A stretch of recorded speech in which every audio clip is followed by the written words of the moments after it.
Hi, my name's Jessica, and today I want to walk you through the Curry 2 environment diagram. This was a diagram from your second discussion. So the reason why I picked out this diagram is because it shows a clear distinction between your caller frame and your parent frame. So an overview is that the parent frame is the frame in which you must go through in order to look up values for variables that were not defined in your current frame.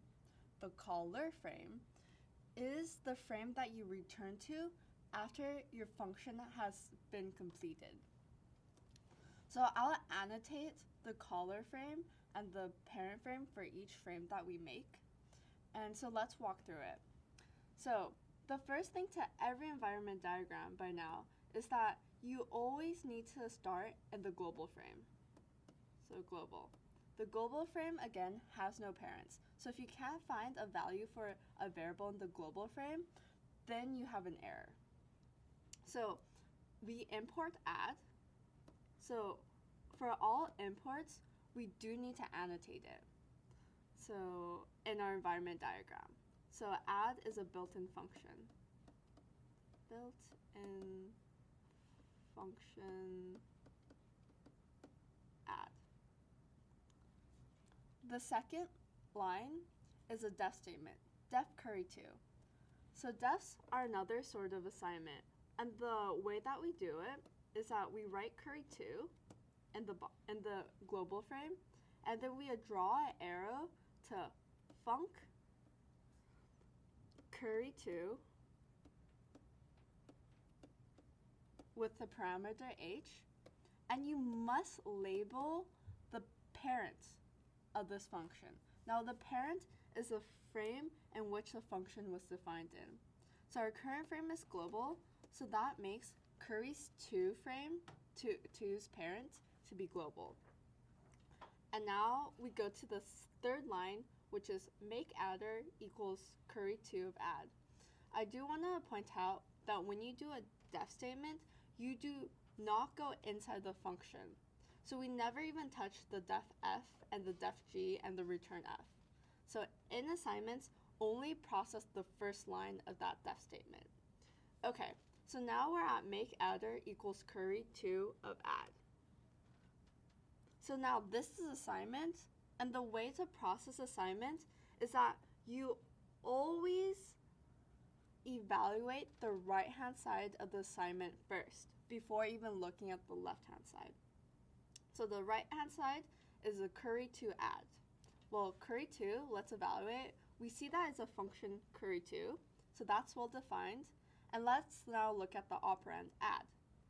Add global frame. Oh, there's a definition for add. It's the built-in function add. So because we know that there's a value for both the operator and the operand, now we can draw the frame. So now this is F1. It has the name curry 2, because if we go to curry 2, we see is func curry 2. And now the parent is equal to global.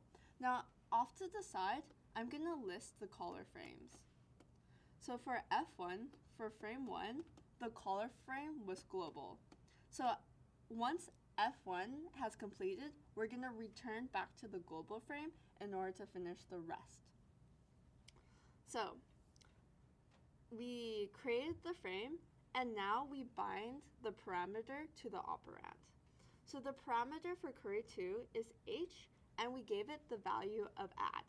So add, you can't find it in it's not in your current frame because remember, it's in the global frame. So we draw arrow to add. Again, for all functions, you draw arrows to them. Numbers, strings, are things that you put inside of the box. So now inside of curry 2, we have def f of x. That's another assignment to function. So let's define f. It's going to be func f of x. Remember, let's label our parent.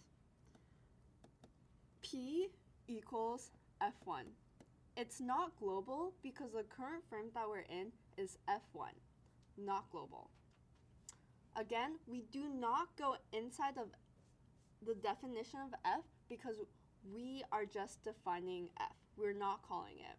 So after def f, the def f block, now we return f. Return, f is a function. So remember, I draw an arrow to it. So now, once I finish returning, I go back to the global frame because I noticed that the caller of f1 was the global frame. And the global frame, I still have to finish the rest of the line, which is make adder equal. I now know the value of make adder, and it's f. So I draw an arrow to that. Okay, the first line is done. So I guess the first assignment is done. So let's process the next one, which is add 3 is equal to make adder of 3. Make adder of 3, we're gonna evaluate that because again, it's a right-hand side. So we're in the global frame currently. We see, hey, make adder, that's value has a value of function f. 3 has a value of int 3. So now, because both operator and operand have values, we can successfully create the frame. So this is the second frame. Make adder, I'm calling make adder, but if I notice the arrow that points from make adder, I realize it points to f. F is the intrinsic name, so therefore I must write f for the name of this frame. Note again, it is not make adder, it is f. The names of the frames should always be names that you see on that are not in the boxes, basically. So f, I fill out the rest of the signature. Its parent is f1. Therefore, if I need to find values to variables, I first look to f1. And I'm gonna annotate. f2's caller frame is global. Because I was in the global frame when I called make adder of 3. So now there's a difference between the caller frame and the parent frame. And we're gonna see that once we return. So f. So f has a parameter of x that we gave in a value of 3 because that's what we called make adder with. So inside of def of f, you see that the first line is a def of g. Again, we go through the same process for all defs, regardless of which frame. We write the name, we draw an arrow to func to that same name, in this case is g. We label the parameter y, and the parent is f of 2. F of 2 is the current frame that we're in right now. Oh, I just want to make a point that if I'm going too fast, feel free to tell me, and you can also slow down the video. Okay, back to the environment diagram. We defined f. Notice we do not go inside of the body of g, so we skip to the next line, which says return g. So f2 returns g, right? So now I've returned, which frame do I go back to? f1 or global frame? So remember what I said in the beginning. You always return back to your caller frame. So in this case, we do return back to the global frame. We do not return to f1. Make sure you get this difference between the parent frame and the caller frame. So we're back into this line that we left off with.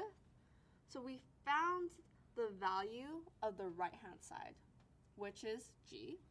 So now add 3 has a value of g. And since g is a function, we point to g. Okay, so we finished processing that add 3 assignment. So now let's go to the next assignment, which is 5 equals add 3 of 2. So what we need to do is evaluate the right-hand side first because it is assignment. So let's evaluate add 3 of 2. Add 3, if we look at our current frame, global, we see that it has a value that points to G. So add 3 is good, and 2 is also an int. So that's good. So let's make the frame right now. So this is going to be f3 because it's the third function that we called, the third user-defined function that we called. The name, should it be add3 or should it be G? Okay, it's G because remember, G is the intrinsic name. G is what add3 points to. G, and there I had annotated that the parent was f1. Okay, so G has a parameter of y. So then for y, we plugged in a value of 2. So we successfully called the function, so let's go inside of G. What does G say? It says to return h of x comma y. So let's process that from left to right. The first thing is h. I don't see an h in my current frame. Okay, so that means I need to look it up, right? Okay, so as a side note, I forgot to write down who called f3. F3 was called by global. I'll annotate that. So h, which frame do I look to? F1 or global? So F2. Sorry, that was my bad. The parent of G is F2. I misread what I wrote. So first, I actually need to look through F2, not global. You look for values in your parent frames.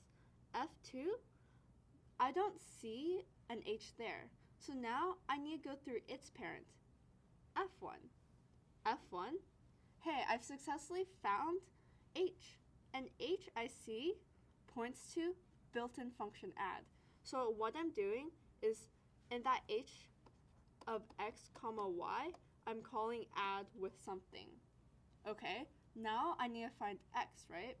So our current frame is F3. There's no x there, so let's go to F2.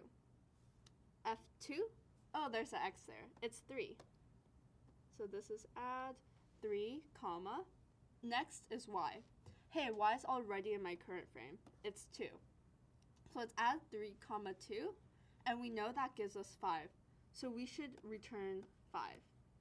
So you notice that I did not make a frame for add, right? Well, that's because we only make frames for functions that we, the user, defined. We do not make it for Python built-in. So G has returned. Who do I go back to F2 or global? The answer is global because it's my caller frame. So I head back to here, and it says 5 is equal to whatever add of called with 2 gives us. Add called with 2 gives us 5, so the name 5 should have a value of the number 5. So that's it for the environment diagram. So the main rule that you need to know is that there's a difference between your caller frame and your parent frame. Caller frame is the frame that you return to, not the frame in which you were defined. Parent frame is the frame that you were defined in, and it's the frame in which you look up values for variables. Okay, so then that's going to be it for this environment diagram.